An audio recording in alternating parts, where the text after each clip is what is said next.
Good evening and welcome to this evening's edition of Tras and the Tira. Delighted to be joined here by Dr. Brendan Twomey for tonight's lecture. Just by way of introduction to the next couple of lectures, next week we have Crime and Punishment in Early Modern Ireland by Dr. Donald Dennehy. And a bit of a change, on the 29th of July, we were to have lectures very close to my heart on the history of the Redlegs or the poor white in Barbados. But we've been very lucky to get Pat Sheehan, who's a member of the Northern Assembly in Northern Ireland.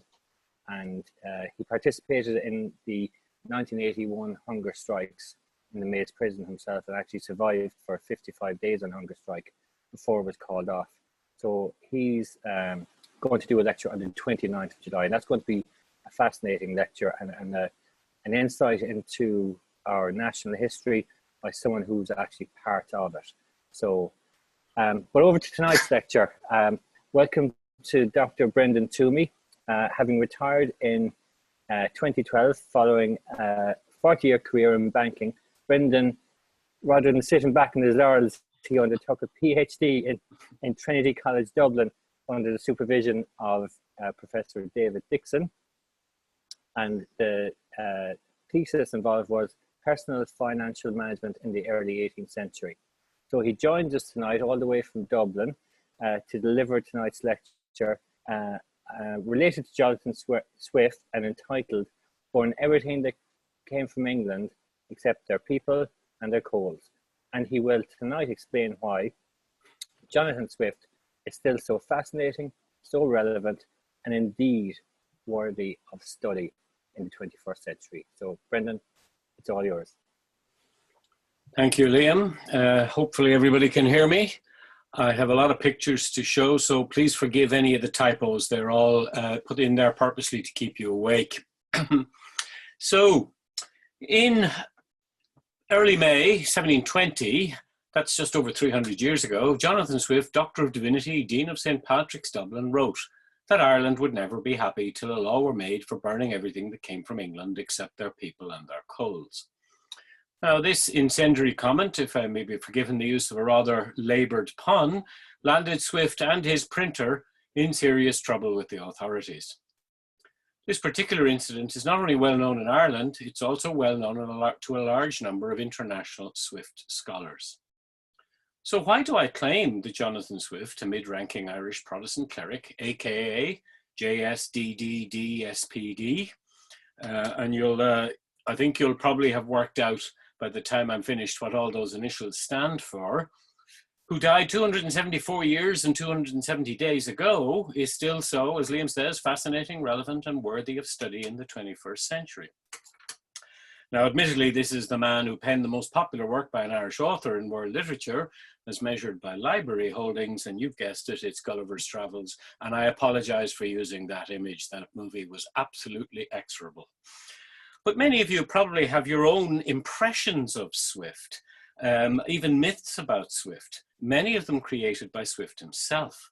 For example, what was his relationship with the two Esthers in his life?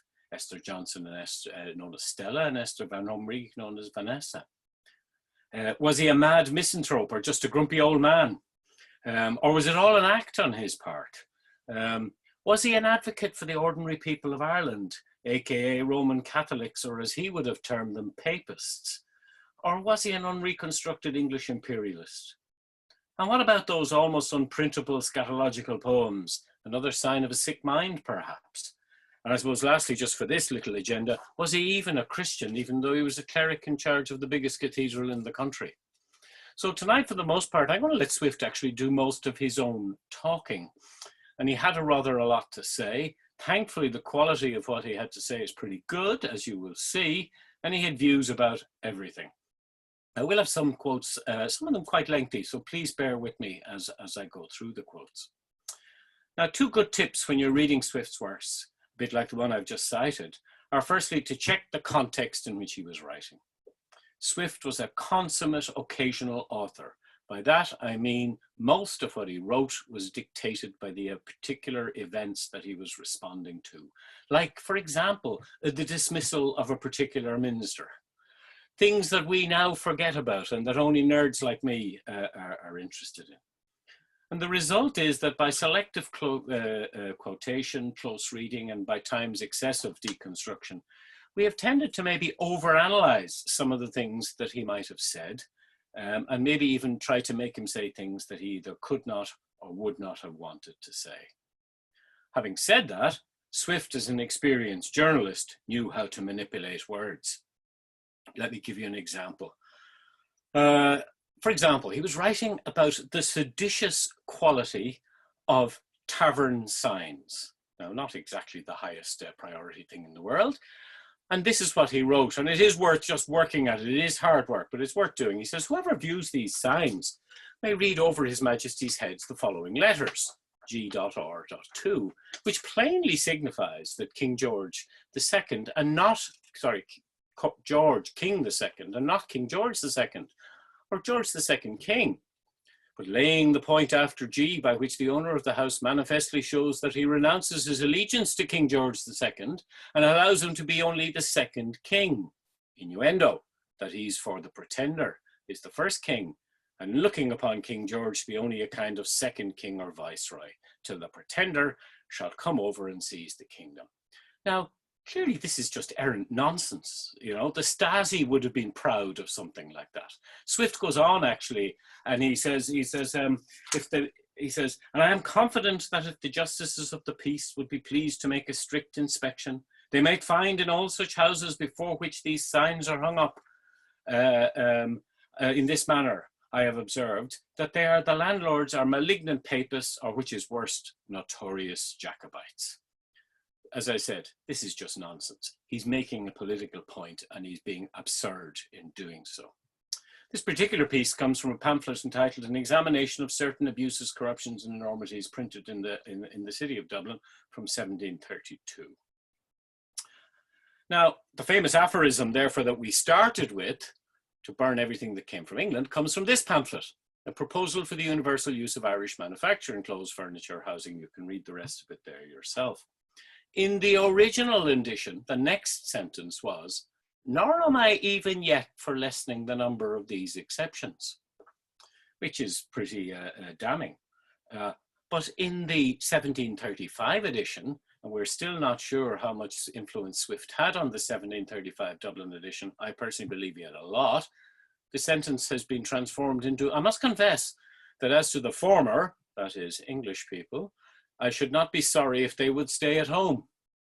And as for the latter, I hope in a little time we shall have no occasion for them, because there were projects at the time to take coal from Castlecomer and from Arigna. Now, don't forget, Swift and most of his Irish friends were either first or second generation children of English immigrants into Ireland. And of course, I use the word immigrants. Their forebears, like the over 40 million forebears of the Irish in America today, had for some reason not stayed at home. Swift's parents, like millions of migrants, to say nothing of refugees, colonists, planters, invaders, choose your term depending on your debate, they had left home, mostly never to return, to seek their fortune across the sea.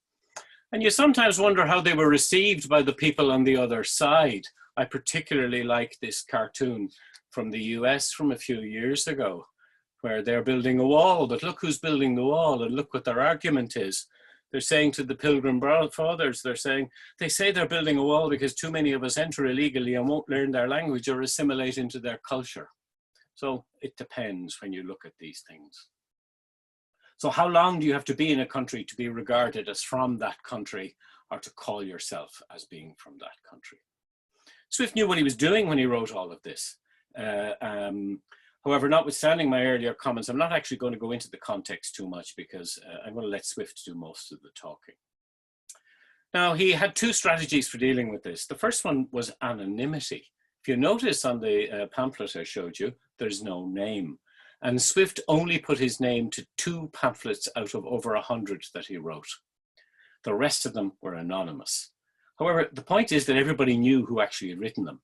So this is rather a fig leaf rather than any deep hiding point. His second strategy, which he deployed on this occasion, was to try and set some distance between himself and the point. The sentence before the quote is, "I heard the late Archbishop of Tuam mention a pleasant observation of somebody's." So now you've got three levels of distance. You have an anonymous pamphleteer quoting the, fortunately for the observer, deceased Bishop of Tuam, who reported this as speech from an unnamed third person. It's all just playing games with words. I mentioned earlier the worldwide interest in Swift. This just to give you some numbers, just to illustrate that I'm not the only nerd in town. There have been 3 scholarly biographies of Swift in this century alone. One of them is 2 volumes. You can see it there on the right-hand side. This is adding to the 67 existing biographies of Swift and to the hundreds of books about Swift's writings. For example, in the last 10 years alone, there have been books on Swift and history, Swift's anger, Swift and Pope, Swift and medicine, Swift and science, Swift and print, Swift's travels, and Swift and the book and the Irish financial revolution. You get my drift. He's a very popular author. There's an annual conference on Swift in Dublin, symposium. There's an annual journal published in Germany, and so on and so on and so on. So you would have thought, there's also 2 things happening. One is there have been a 5-volume edition of all Swift's correspondence published this century, again from Germany. And in Britain, they are on volume 6 out of 18 of the collected works of Swift in a £2 million project funded by the British National Lottery Fund. So far, they're up to 5,000 pages. So that'll be whatever it's going to be, 15 or 20,000 pages by the time they finish. So given all of that, is there actually anything new to say about Swift? And a chap called Enright in 1986 was certainly of the opinion that there mightn't be. But I don't agree with that. And I think we have still plenty of new things to say about Swift. And tonight I'm going to try and say those things under five headings. You can see the agenda there. Before I fully launch into my agenda, I want to make one last introductory point. Which Swift are we talking about? In the mid-19th century, William Makepeace Thackeray, commenting on book 4 of Gulliver's Travels, which is the one with the sane horses, the rational horses, and the crazy yahoos, concluded that it is Yahoo language, a monster of gibbering shrieks and gnashing imprecations against mankind, tearing down all shreds of modesty past all sense of manliness and shame, filthy in word, filthy in thought, furious, raging, obscene. Now, his conclusion was, of course, that if this was the work, then the author was mad, he was similarly deranged. And that this continued until even quite recently in the 1950s. One critic described Swift's, shall we say, scatological poems as so perverse, so unnatural, so mentally diseased, so humanly wrong. To which I can only reply a little bit like Roy Keane, get over it.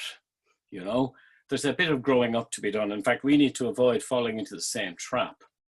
And as part of that, I want to dispel another rumor well held by most Dubliners, which is that Swift was the first patient in his own mental hospital, which was founded by his legacy, and I'll talk about that later. Not true. So, while I don't wish to canonize Swift, I will accept that he is not mad. He was complex, conflicted, and he did say things, and you'll hear me read out some of them a bit later, that would not pass muster today. But that's for another debate. We'll pick that up maybe at the end.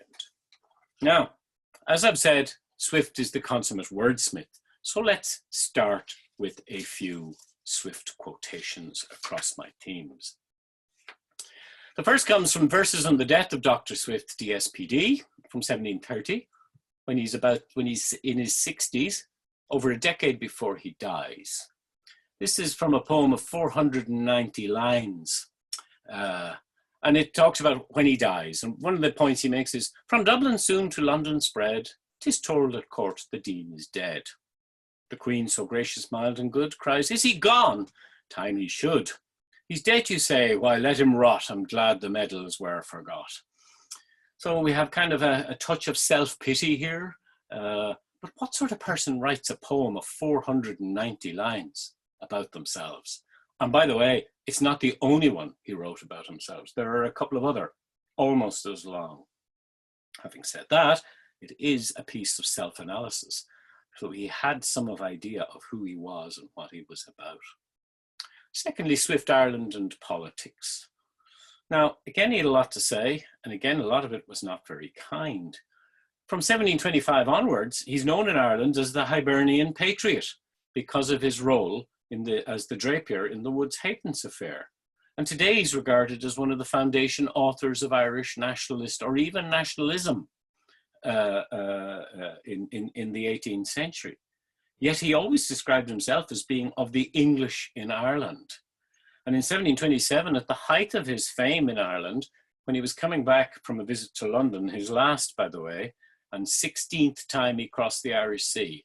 And many of us have been to London 16 times. It was a rather difficult travel for him. But look what he writes. Remove me from this land of slaves where all are fools and all are knaves, where every knave and fool is bought, yet kindly sells himself for naught. Not very flattering. Something of a martyr complex. I mean, I don't know about you, but I detect shades of Christ in the Garden of Gethsemane here. Like, you know, it's a plea to God to do something. My third topic is Swift and money, and I suppose I better say something about money given my career as a banker. And we have this very, very famous line, also from the verses, so in other words, from 1730. He gave his little wealth he had to build a house for fools and mad, and showed by one satiric touch no nation wanted it so much. You've always got to be careful with Swift. He describes it as his little wealth. Now in 1730, his wealth would have been of the order of, I'm just trying to think it out loud here, of 6,000 or 8,000 pounds. When he dies, his death notice says he left 12,000 pounds. To update that to today, you multiply by 400 at a minimum and then gross up for pounds to euros, you're into the 7 million euro territory. My researches have shown that in fact he left about 15,000 pounds, which is 9 million. So how had a mid-ranking Church of Ireland clergyman in an impoverished country with no family inheritance as a starting point, who received no income from his writings, except £200 for Gulliver's Travels, the only thing he was paid for. Tell a slight exaggeration there. Alexander Pope got a few bob for them for some collections, but nothing much. And who was not in receipt of brown envelopes or dig-outs, to the best of my knowledge, managed to accumulate such a fund. We'll come back to that. We can't not deal with Gulliver. And to give Gulliver's Travels we call it that, but its real title is Travels into Several Remote Nations of the World in 4 parts by Lemuel Gulliver, first a surgeon and then a captain of several ships. What is it really about? Well, you can see here a quote from a long letter to Alexander Pope written just as he was finishing it. And he says, and I have another quote from it later on, he says, "The chief end I propose to myself in all my labors is to vex the world rather than to divert it. It is not a children's book." And he says, if I could compass with that design without hurting my own person or fortune, some of what he wrote was risky. I will be the most indefatigable writer you have ever seen. If you've only one takeaway from tonight's lecture, it is go and read Gulliver's Travels. It is the funniest thing you ever read. It helps if you know the context, but you don't need to know all the context. There is a jibe and a joke in every paragraph, and it just goes on and on and on. It's wonderful. And my last theme is creating brand Swift. From 1720 onwards, he was very famous in Ireland as a result of the pamphlet that we opened our talk with, the burning everything that comes from England. And so in the Dublin Weekly Journal, on the 24th of July, 1725, if you can see on the bottom of your screen there, we get a little note that says, "We hear that the Reverend Dean Swift is very much indisposed." Now, mind you, it's just, that's it. They don't believe in long articles in these days. And then on the 9th of October of the same year, in the middle of, again, a list of all sorts of other things, the Reverend Dean Swift is recovered of his late indisposition and last Thursday returned to this city. Now, the point I'm making here is twofold. One is the Dublin Weekly Journal is edited by Presbyterians. They are not Swift's friends. It is not written, it is not a friendly paper towards him. And he is also, by the way, he's treated like this in other newspapers as well. And he's the only one who's treated like this.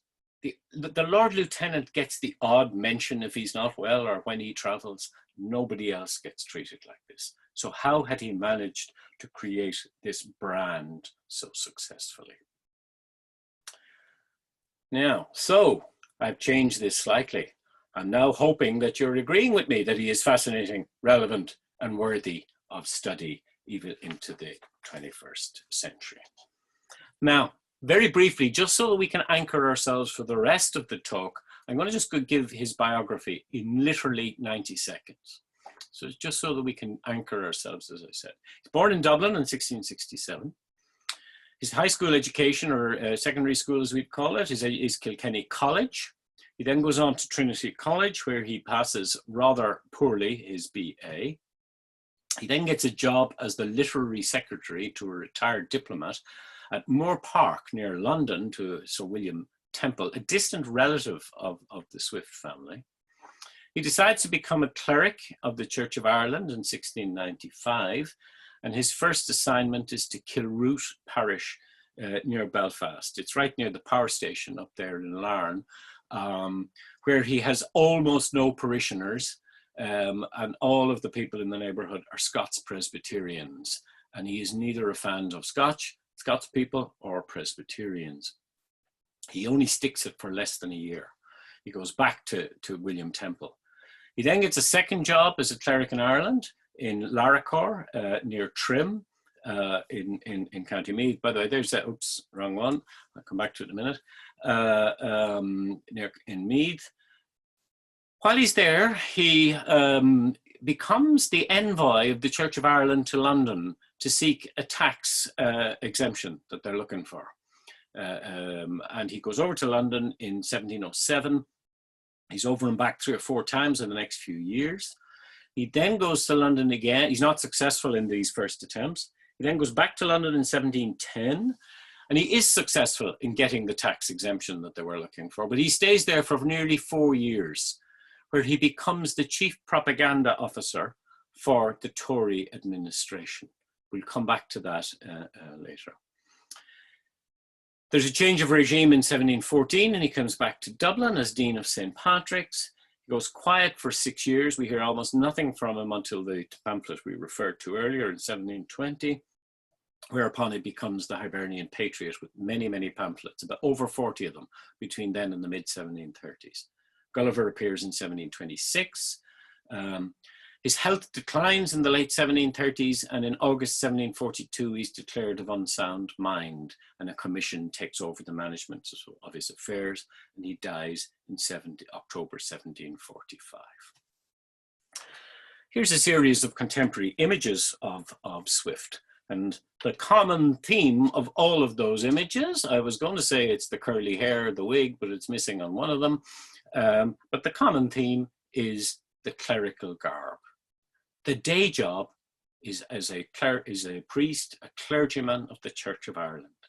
That's the day job. Not as a literary figure, not as a politician, not as a journalist, not as an author, or at least that was supposed to be the day job. And there is a list of appointments. Now, Swift didn't help himself in terms of people thinking, how can this guy be a real Christian, notwithstanding his clerical appointments? And of course, he doesn't help himself with publications with titles like An Argument Against Abolishing Christianity, or On the Words Brother Protestant and Fellow Christians, where he basically takes the dissenters apart, or a sermon entitled On Sleeping in Church. This can't be the most serious person in the world. And one of the accusations is that he's simply a careerist, that he's only in it for the jobs and in it for the money. And even before being a careerist, sorry, I got myself out of order there, yeah. He wasn't popular when he came back to Dublin. I love this one. Reputedly pinned up on the door of St. Patrick's Cathedral on the day of his institution. Today this temple gets a dean of parts and fame uncommon, used both to pray and to profane, to serve nor God nor mammon. Look down, St. Patrick, look down, we pray, on thine own church and steeple. Convert the dean on this great day, or else God help the people. That was by his opposition, another dean called Jonathon Smedley. Swift waited nearly 10 years to get his revenge when Smedley had published something, and then Swift puts this into the newspapers. It's part of a longer poem. Notice how poetry features. Quite a lot. It's his weapon of choice. Dear Smed, I read thy brilliant lines where wit in all its glory shines. That head so well by wisdom fraught, that writes without the toil of thought. While others rack their busy brains, you are not in the least at pains. Ouch, that is, you don't want to be on the wrong end of that type of thing. Going back to my careerist point, when he has done service for the government in 1712, the Earl of Peterborough writes to the Prime Minister, Harley, and he says, I find Mr. Harley forgets to mention one of the most important parts of my letter to him, which was to let him know that I expected immediately for one Dr. Swift a lean bishopric or a fat deanery. Not exactly the way I think modern clerics would talk about their appointments, shall we say. So, is there any justification in it? I'll try and sum up these points towards the end. What about his propaganda work? Well, when he was working in London for the ministry, he wrote 13 newspaper articles in 1710-1711, and he loved it. He was at the center of power. I think he vastly overestimates his own impact on the ministry, but he certainly was at the center, and he was privy to lots of secrets, both of what the government were doing and what they knew about the opposition. So he was the consummate leaker of news, both in advance and criticism of the opposition. He was not paid for this.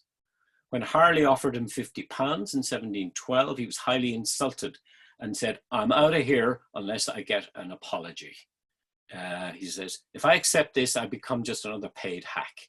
I'm doing this because I want to do it. His most important work in this period is this pamphlet, about a 40-page pamphlet called The Conduct of the Allies. You notice they don't believe in short titles. And of the late ministry and beginning and carrying on the present war. It's basically the propaganda to get Parliament on side to sign a peace treaty. It is a huge success. It sells thousands and thousands of copies. Of course, nobody reads it today except Swift nerds like myself, and even I haven't read it for 6 or 7 years at this point. What they're trying to do is get the Treaty of Utrecht passed, which they do, which ends the War of Spanish Succession. If you want to see a modern take on some of that time, the movie The Favourite features some of the stuff that goes on in that. So Swift had an impact. He was important, he was at the center of power, and he really, really enjoyed it. And for those who are at the receiving end of this comes from the 3rd Earl of Shaftesbury. He goes, witness the prevalency and first success of that detestable writing of that most detestable author of the Tale of a Tub, whose manners, life, and there's my typo, it's Tale of a Tub, not Talk of a Tub, life and prostitute pen and tongue are indeed exactly answerable to the irregularity, obscenity, profaneness and fulsomeness of his false wit and scurrilous style and humor. They don't hold back in these days when they disagree with you. But, you know, that's how people were saying about him. He got his promotion just in time. There was regime change in 1714, and it's a bit like what happens in the States. Everyone the previous regime had appointed got fired. Like, deans couldn't be fired, so he got away with it. He goes back to Ireland. He becomes the Dean of St. Patrick's, where, as I said earlier, he goes quiet for 6 years. He then appears in the series of Irish pamphlets.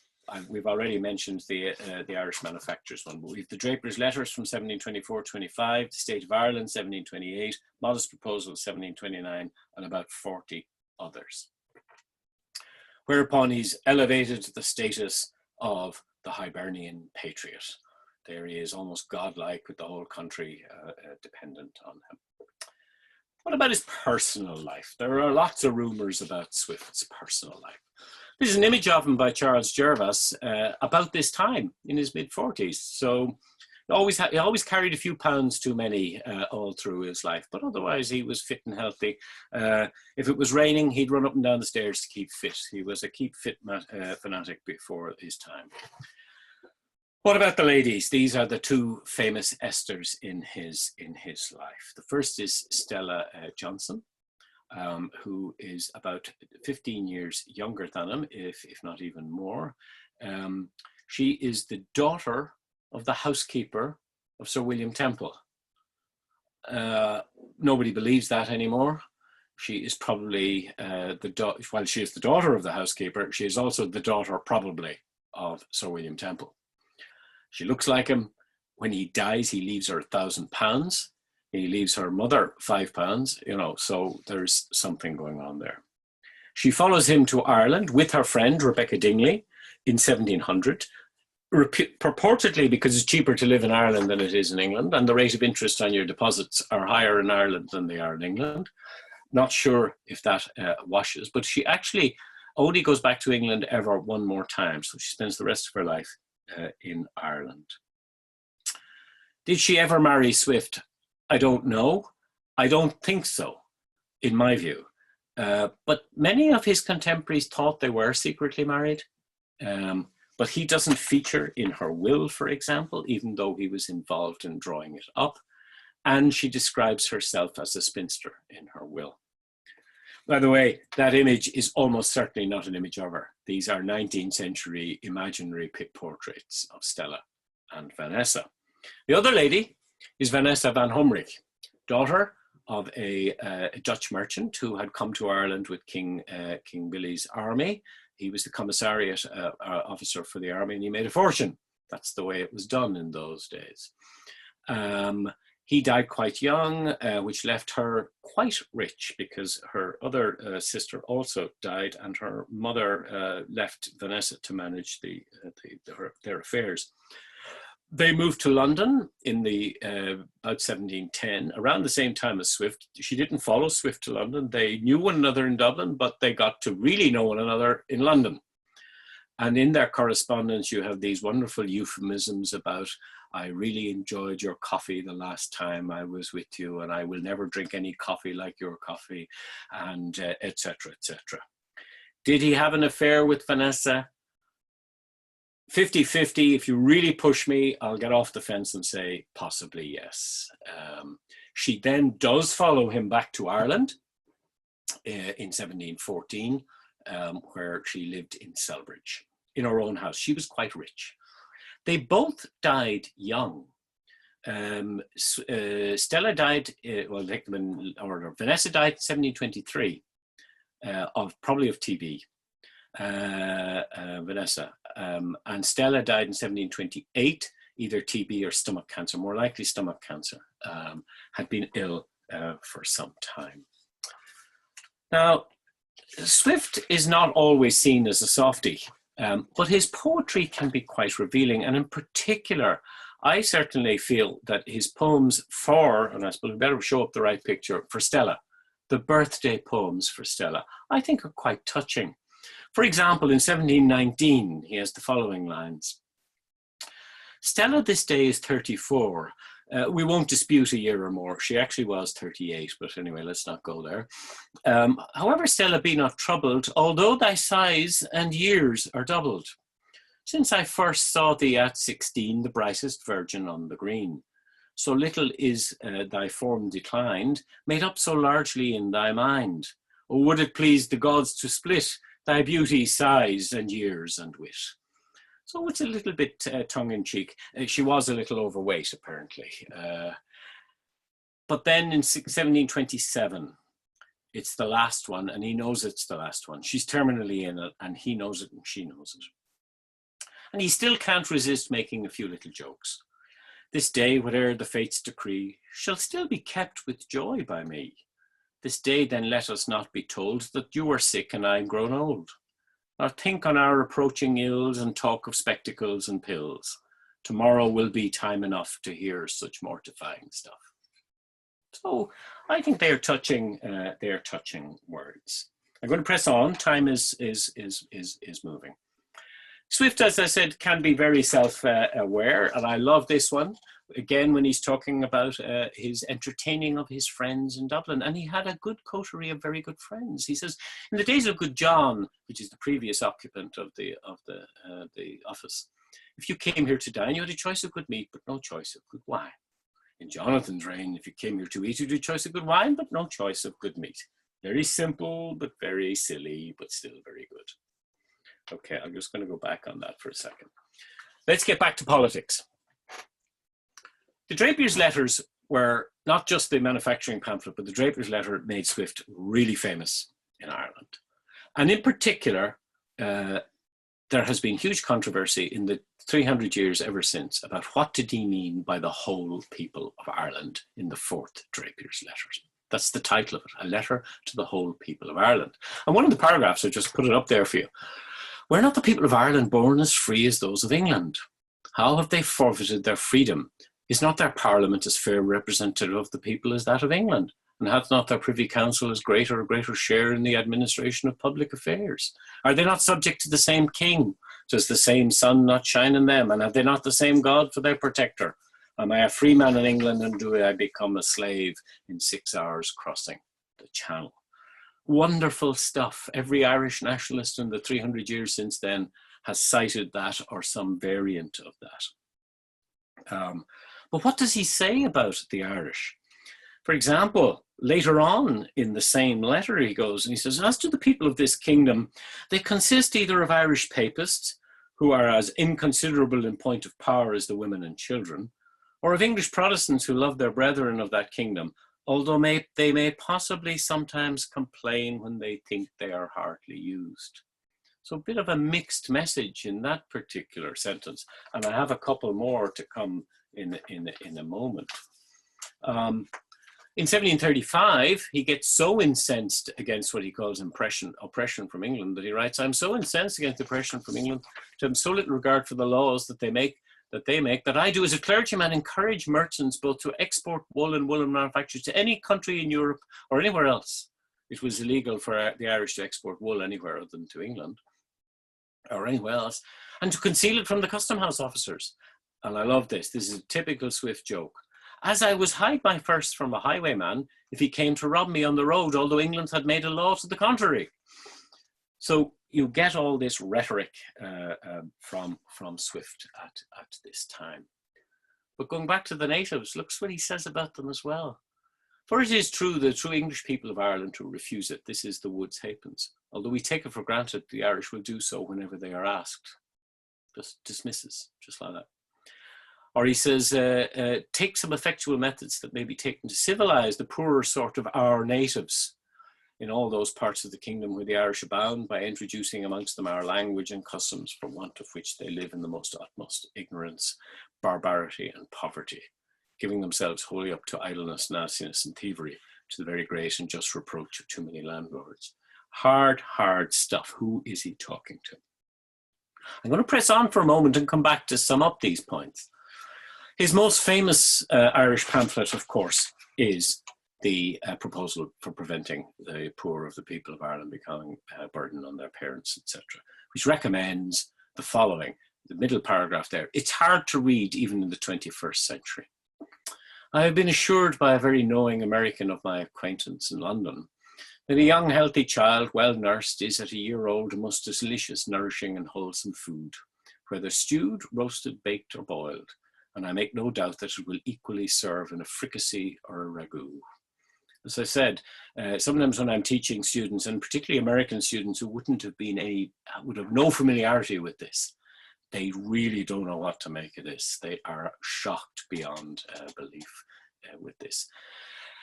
They get upset, of course, that it's an American acquaintance of them, but of course, American at that time does not mean an English colonist in America.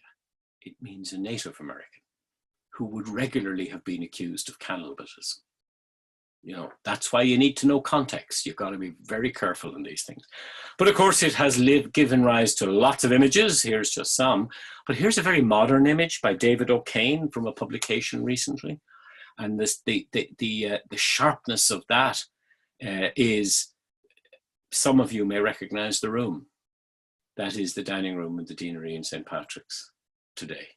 And the picture at the end, it's blanked out, is the picture of Swift that I showed earlier on in the frame, in the wooden frame. So that is really very hard-hitting piece of propaganda. And yet, what does he do at the end? He brilliantly just walks off the pitch. In the last paragraph, he says, I profess in the sincerity of my heart that I have not the least personal interest in endeavouring to promote this necessary work, having no other motive than the public good of my country, by advancing our trade, providing for infants, relieving the poor, and giving some pleasure to the rich. I have no children by which I can propose to get a single penny, the youngest being 9 years old and my wife being past childbearing age. Again, my American students really don't know how to make of that. Now, the point I'm making here is we always need to keep a distance between ourselves, Swift the man and the personae. They are not the same person. Swift is not advocating this personally. His many and varied personae are literary mouthpieces that are used to make satiric and on occasion scurrilous arguments. His politics, and I'll try and sum up the politics at this point, his politics were conservative. And he was always fighting against the modern world. He's anti-modern. He doesn't believe that the modern world is going to bring us the benevolence and the success that others are advocating for it. He's anti-enlightenment, even as the Enlightenment is taking off. Like many conservatives, he could see the drift of events and he was not happy. And much of his activism is a perpetual rearguard action on behalf of outmoded and outdated constitutional provisions. Think of some of the battles fought in Ireland over the last 50 or 60 years. He also has a fear of human pride and human hubris. For example, he kind of sees where unfettered ambition can bring you. Look at the title of that book, God, Gulliver, and Genocide. And where is that coming from? It comes from book 4 of Gulliver's Travels, where the Houyhnhnms, the rational horses, have a long debate. And I don't think he uses the word final solution, but he does almost use it, where they say, how are we going to have a final solution for the Yahoo problem? And one of their thoughts is that maybe the only answer is to exterminate them. So Swift sees where unbounded rationality and unbounded power can bring you. And his way of managing that is what historians now call the confessional state. So for example, and I know I just said don't confuse Swift with his personae, but one of his personae, the King of Brobdingnag, says this, that there's no reason why those who entertain opinions prejudicial to the public should be obliged to change. In other words, Catholics and dissenters can have their beliefs, or should not be obliged to conceal them. As it was a tyranny in any government to require the first, so it was a weakness not to enforce the second. I love this again, typical Swift. For a man may be allowed to keep poisons in his closet, but not to vend them about as cordials. In other words, you can have any opinion you like, but if you're not part of the club, a one-party state type of rule, then you cannot be a lawyer, a judge, an MP, an army officer. That works both ways. In France, he's quite happy to say the state church is the Catholic Church and therefore Protestants have no such place. But in England and Ireland, he puts it the other way around. Now, I'm taking more time than I thought, so I'm going to actually go very fast now. Talking about money. Here are 2 quotes. Swift was very concerned about money. He was not a rich man in his youth, and therefore he always managed his money very carefully. For all the money matters, he says, on the greatest cully alive, a maxim that money should be written like diamonds. A wise man ought to have money in his head, but not in his heart. And he didn't like the new financial world either. And he didn't like bankers. I had to put this one up, didn't I? I couldn't not as an ex-banker. He says, this is from 1728 when Ireland is facing a financial crisis. He says, I've sometimes thought that the paradox of those kingdoms growing rich is chiefly owing to those worthy gentlemen, the bankers, who accept some custom house officers, birds of passage and oppressive thrifty squires and a few others, shall be nameless, are the only thriving people. I have often wished that a law were enacted to hang up half a dozen bankers every year and thereby interpose at least some short delay to the further ruin of Ireland. As I said, I won't go into that. Swift earned £800 a year as Dean of St. Patrick's.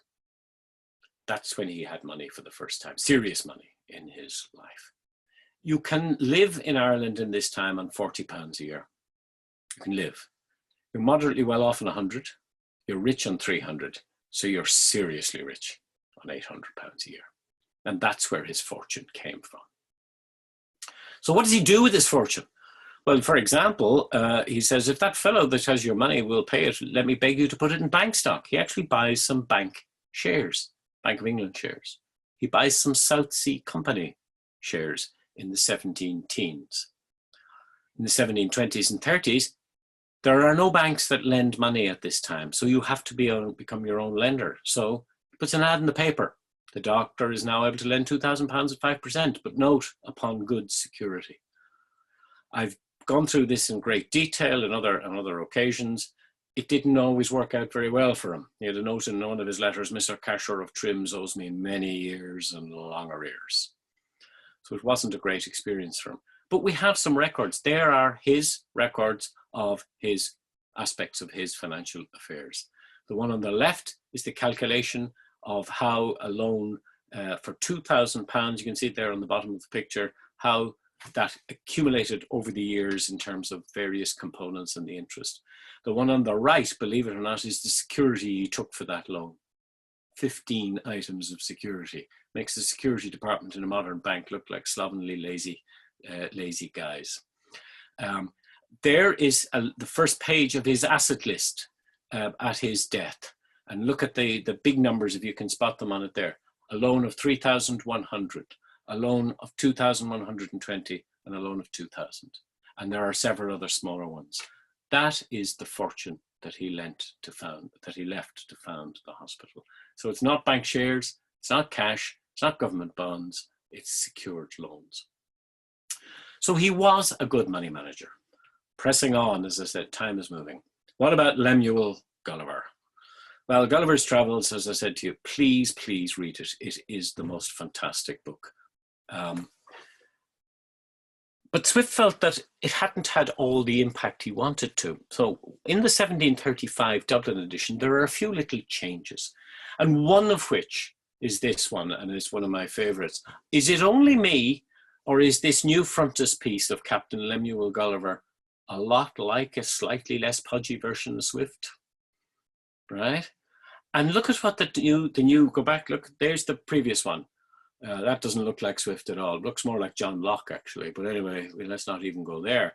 But you've got a slogan on the bottom there. I can't even read it properly myself. But he has a new slogan. Splendide mendax. It's a quote from Horace. And what does splendide mendax mean? It means lying wonderfully, or wonderful lies. In other words, he's already warned us, guys, you got to read this in a particular way. Gulliver's Travels was a huge success. It was translated within 2 years. Notes and keys were published the next year. Images of it have appeared everywhere. Abridgments appeared within a year. Fake sequels, nothing new in that. And of course, criticism. The hoax of Gulliver's Travels was so successful that one Irish bishop pronounced that the book was so full of improbable lies, and for his part, he hardly believed a word of it. So Swift would have been thrilled with that. The joke worked. But in the 1735 edition, he has another persona he creates, Simpson, who's the guy who actually owns the manuscript. And it's his cousin Gulliver who had written the manuscript. And Gulliver writes to Simpson and he says, I do complain of my own great want of judgment in being prevailed upon by the entreaties and false reasoning of you and some others, very much against mine own opinion, to suffer the travels to be published. He says, for instead of seeing a full stop put to all abuses and corruptions, at least in this little island, as I had reason to expect, and I love this, behold, in above 6 months' warning, I cannot learn of any book that had been produced that had published one single effect according to mine intentions. He says, I did desire you let me know by letter when party and faction were extinguished, judges learned and upright. Pleasers honest and modest, with some tincture of common sense and wit and learning rewarded. So he's having yet another joke at people's expenses. And he was so famous at this time that when George Faulkner publishes his collected works, his name isn't even on them. Works of JSDDD-SPD. You've worked out, I'm sure, at this stage. Jonathon Swift, Doctor of Divinity, Dean of St. Patrick's, Dublin. Some of the other volumes, I actually should have put them up. Some of the other, it's a 4-volume collection at this point. It grows to 20 volumes over the following 20 years. They are just volume 4 of the author's works. So we have this paradox. Swift is the most famous anonymous author that ever was. He doesn't even have to mention his name. Moving on in terms of his publicity, I'm going to tell 2 stories now. We'll go for wrap up then at that point. How did he become so famous? Well, one of the ways is fake news. And his fake news purveyor was George Faulkner there, the printer, you can see it on that one, of the 4-volume Dublin edition.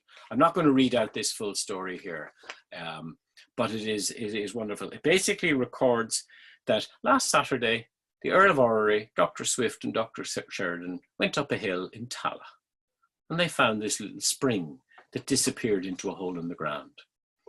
And they were curious as to where it came out, and they couldn't find anywhere.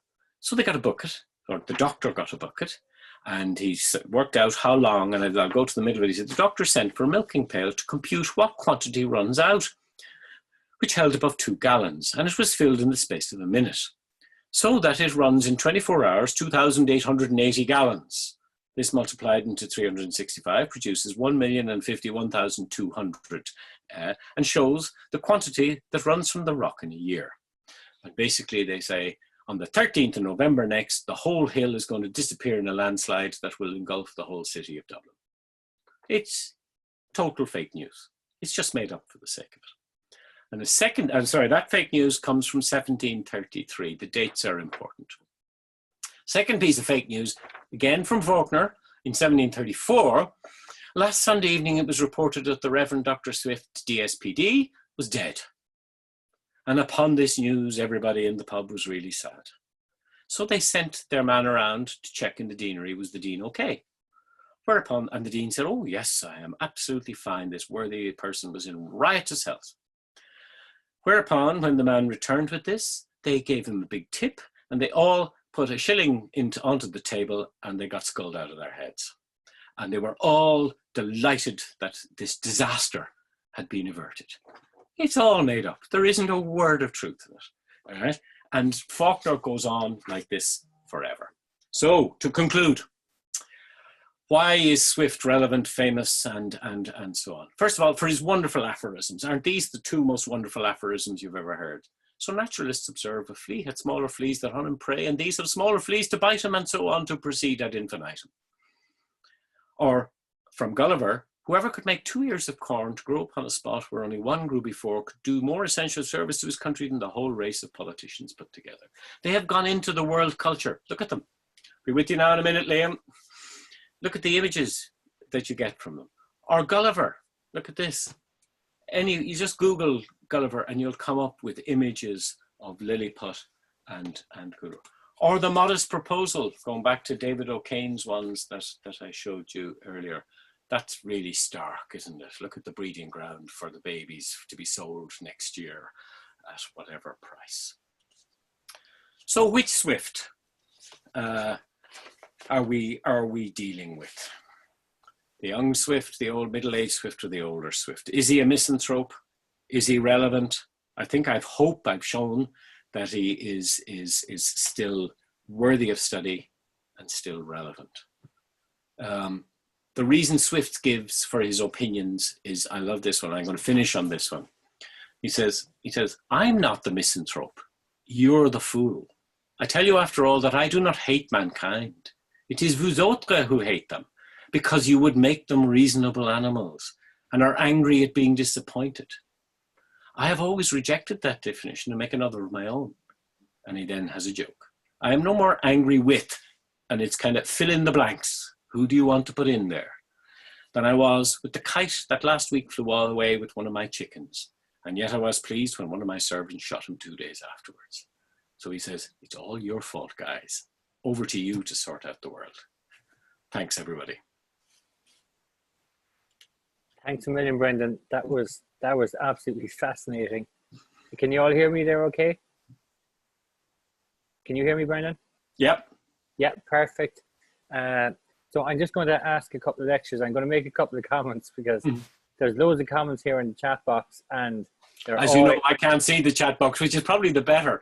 Yeah. No, it's not, because if you could hear the chat box, I'd say you'd be going on for another hour, because all the comments were so positive. They're all just saying they've loved it. They could listen to you for another hour. And as I said to you at the start, the only complaint I get is that people wrap up too quickly. I'm certainly going to get that complaint again tonight. But anyway, I have a couple of questions for you. And one was early on. Why, if his mother's family were dissenters, was he personally so hostile to dissenters himself? Not sure about his mother's family and dissent. I'd actually have to go back and look up. Half the books you can see behind me, by the way, are biographies of Swift and books on Swift. And look into that, because there is family legend that, in fact, there had been another cleric in the family going back to the English Civil War. Why is he so anti-dissent? It's actually very hard to understand, because, believe it or not, the people who ran Kilkenny College when he was there as a student were quite puritanical in their thinking. They came from dissenting colleges in England. So I think it is, deep down, it's political. He believes that, two aspects, sorry, I'm rambling here now, so let's divide it into two, political and religious. Let's deal with the religious first. He is a sincere Anglican, believing in the via media of the Church of England vis-a-vis the superstitions of Rome and the arrogance of Rome on the one hand, and what he literally thinks is crazy, wind-filled, literally wind-filled. Read the mechanical operation of the spirit. It's hard to read, it's written in old-fashioned language. He basically says that dissent is wind, and you know where wind comes from in humans, right? And that he just thinks they're mad. And the result of their madness was the chopping off of King Charles I's head, which for him is an ultimate political crime. So he then turns it, both religious thing into political. He believes they are destroyers of the existing order. Now, the order he wants is a conservative, aristocratic, law-bound, yes, but with only an advisory parliament. And that's already outdated by the time he's around. So he's a 17th century thinker, and he's responding to the 17th century. And he kind of knows it, you know. And if you read Gulliver's Travels, the politics of Gulliver's Travels are much more open, maybe, than Swift's politics of even 10 years earlier when he was in London. I accept the point, you can't believe Gulliver's Travels is exactly what Swift believes, because he's playing the game of the persona. But sorry, just to finish, within Gulliver's Travels, for example, the anti-colonialism is wonderful, is absolutely amazing. But yet he's the son of, I call them immigrants just to be a bit provocative, but is he the son of colonial immigrants? You know? So he knows he's in challenging times, and he knows he doesn't have all the answers. Brilliant. Thanks a million, Brendan. I've so many complimentary or comments coming in here that I won't be able to get to them all, but they're all extremely complimentary. I have a couple of questions here from historians. You might know some of them. This is from Liam O'Rourke. Would Swift have made a good bishop himself, or would he? I'm going to add a little bit to Liam's question. Would he have been too political at that time period to have made a good bishop? Well, now I could play the. That's a very good question you've asked me, Liam. You know, because Liam knows the bishops very well. I think he could have made a good bishop for two reasons at least. One, he made a very good dean. He ran the cathedral really well. He attended anytime he's in town, and he was away a fair bit, but anytime he was in town, he ran the meeting, and he ran the meetings well, and he did all the things that deans needed to do, period. So he did the work as dean, and we have all the records, so we can see that.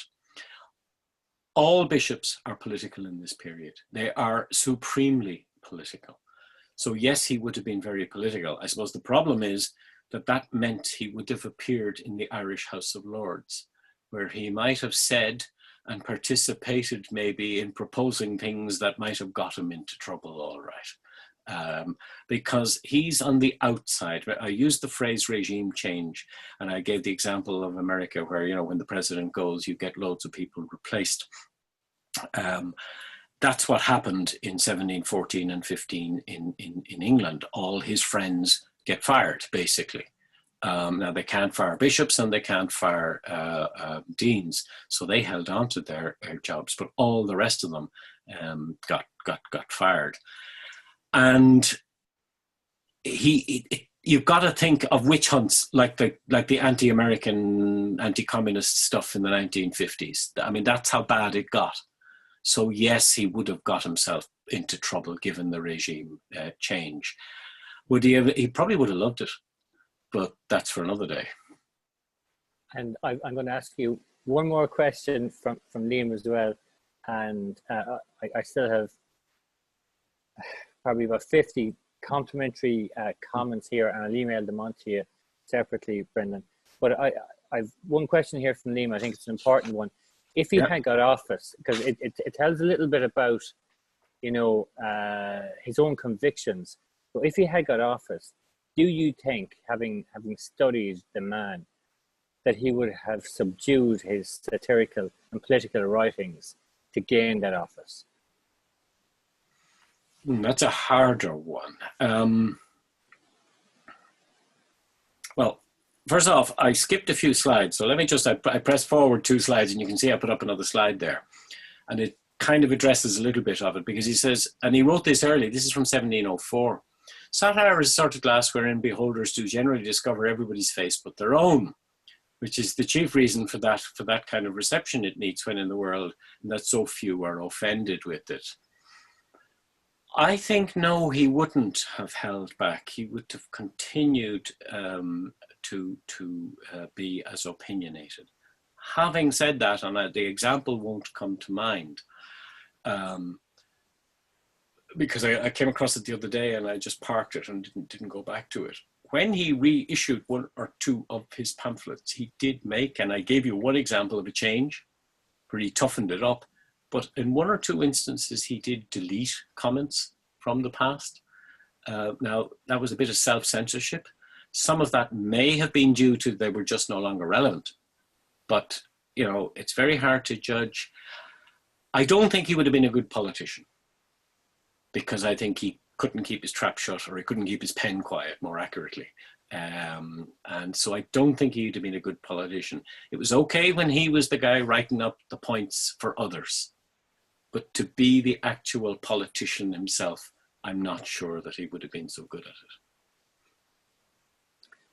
Thanks so much, Brendan.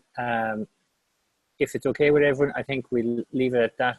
Brendan, that was, it's rarely I come into a lecture that I've learned so much and I get so many complimentary comments. I see Celine there in the chat box and she's giving you a double thumbs up and a round of applause. That was absolutely fascinating. I learned a huge amount of an aspect of Irish history that I didn't know a lot about. And thank you so much. And thanks to Liam O'Rourke for lining you up as a lecturer. We thoroughly enjoyed it, Brendan, and thanks for all the effort. Thanks, everybody. Delivering it. Yeah. We really enjoyed it. So without further ado, we'll leave it at that. Thank you, Brendan. And we might have you back again. Oh, by all means. Yeah. Okay. Good luck, Thanks guys. so much. Good night, everybody. Thanks, everybody. Yeah. Slán go fóill.